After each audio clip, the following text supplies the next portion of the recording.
Dans cette vidéo, je vais te montrer comment réaliser une pâte feuilletée inversée. Alors comme son nom l'indique, c'est inversé par rapport à la détrempe et au beurre. On va faire un beurre manié, tu verras. Et c'est assez simple en réalité, on en fait toute une montagne. Mais c'est vrai qu'il y a deux conditions. Du temps, donc ne le faites pas à l'examen du CAP pâtissier par exemple, parce qu'il va falloir plus de temps de refroidissement, de temps de repos, et aussi une température. Il faut travailler dans une température quand même assez froide. 20-22 degrés c'est très bien, mais s'il fait 35 degrés dans votre cuisine, c'est même pas la peine. Allez, c'est parti. Pour cette pâte feuilletée inversée, on va commencer par la détrempe. Mais avant, je tiens à te parler de mon partenaire coup de cœur pour cette vidéo, le robot Bosch GR6. Il m'accompagne dans cette recette et franchement, il est super pratique pour tout ce qui est pâte et pour les crèmes, il est nickel. Ce que j'adore dans ce robot, c'est sa polyvalence, sa puissance, sa précision. C'est vraiment génial, c'est un gain de temps. Je te laisse vraiment le tester. Il va bien nous aider pour la détrempe qu'on va réaliser ensemble. D'ailleurs, si tu veux retrouver toutes les quantités et les détails de la recette, tout est dans l'espace description sous cette vidéo. On va mettre le beurre pour faire le beurre manié de côté, on va le laisser vraiment tempérer et pendant ce temps-là, on va faire donc la détrempe. On va tout mettre dans le saladier, on va utiliser le crochet, on peut utiliser la feuille mais là, pour ici, je vais mettre le crochet et on va tout simplement mélanger tous les ingrédients jusqu'à temps d'obtenir une pâte plutôt homogène. Et petit conseil, réalisé à petite vitesse. Ici avec le robot Bosch, j'ai mis en position 2. Une fois que la détrempe est terminée, regardez-moi ça. Hop, on va la poser directement sur le plan de travail. Je vais préparer également en parallèle une bâche. Donc là, la détrempe, je la mets en boule. Et là, vous pouvez utiliser un papier sulfuse si vous souhaitez.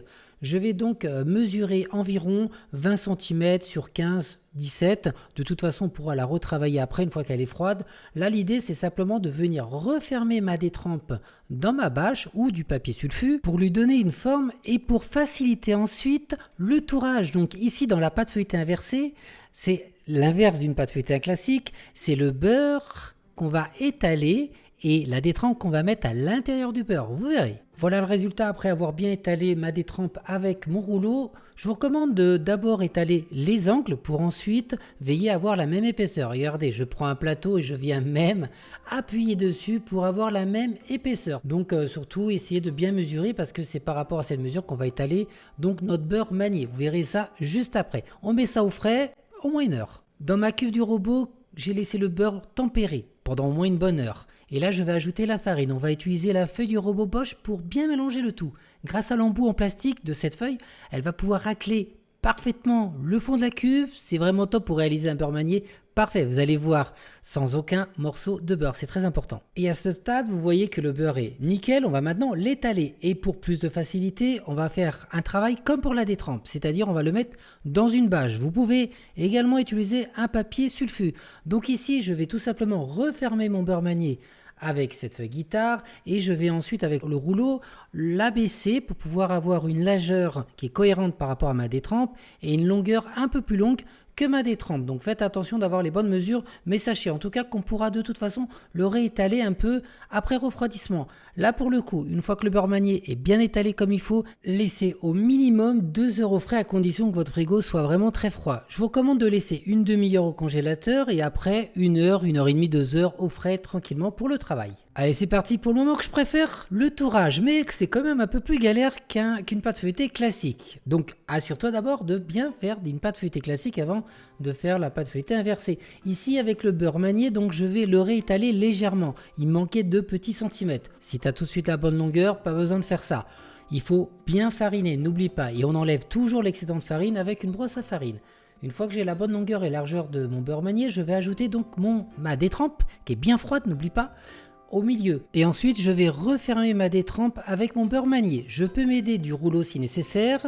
En tout cas, comme tu vois ici, je mets de la bâche et c'est très utile, surtout quand c'est du beurre. Une fois chose faite, on va maintenant réaliser un tour double. Et pour la pâte feuilletée inversée, je vais faire 3 tours doubles avec un temps de repos minimum de 2 heures. Minimum de 2 heures entre chaque tour double. Donc là, mon objectif ici, c'est d'avoir une longueur de 50 cm sur une largeur de 20 cm. Tout en faisant attention que ma pâte ne colle pas mon plan de travail. Donc, Assure-toi de bien fariner, mais surtout après d'enlever l'excédent de farine avec la brosse à farine. Ensuite, on va réaliser le pliage pour le tour double. Observe bien comment je fais le tour double. Donc, je plie la pâte de 2 cm d'un côté, ensuite je ramène l'autre côté vers ce que je viens de plier, je peux souder avec mes doigts, j'enlève l'excédent de farine, je replie. Et voilà, j'ai plié en portefeuille, c'est ce qu'on appelle un tour double. Et un élément très important, c'est de bien filmer ton pâton. Donc ici, il n'y a aucun risque que ça sèche parce que je l'enveloppe complètement avec ma bâche. Et là, comme je t'ai dit, je laisse reposer au moins 2 heures. Après 2 heures de refroidissement minimum, on va reprendre donc notre pâton, on vérifie qu'elle soit bien ferme et on va réaliser un autre tour double. De la même manière, et là ça sera un petit peu plus facile, mais néanmoins,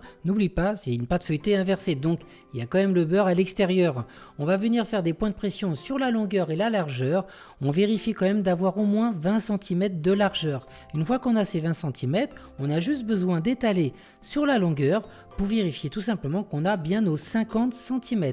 Regarde bien ces techniques d'abaisse. Je me mets devant mon plan de travail, je mets mon rouleau bien comme ceci et avec ma main droite je viens rouler ma pâte, rouler sur la pâte et ma main gauche permet juste de maintenir le rouleau. De cette manière là, ça permet de travailler droit. C'est important de rester droit devant son plan de travail.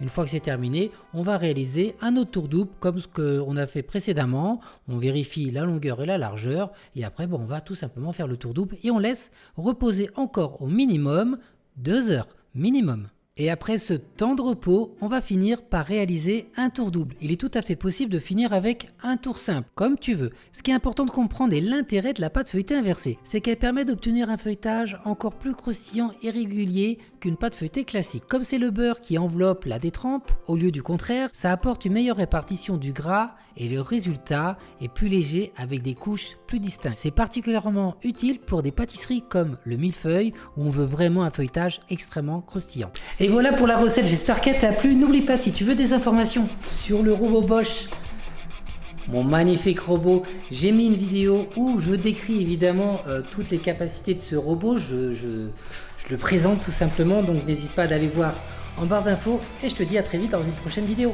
Ciao!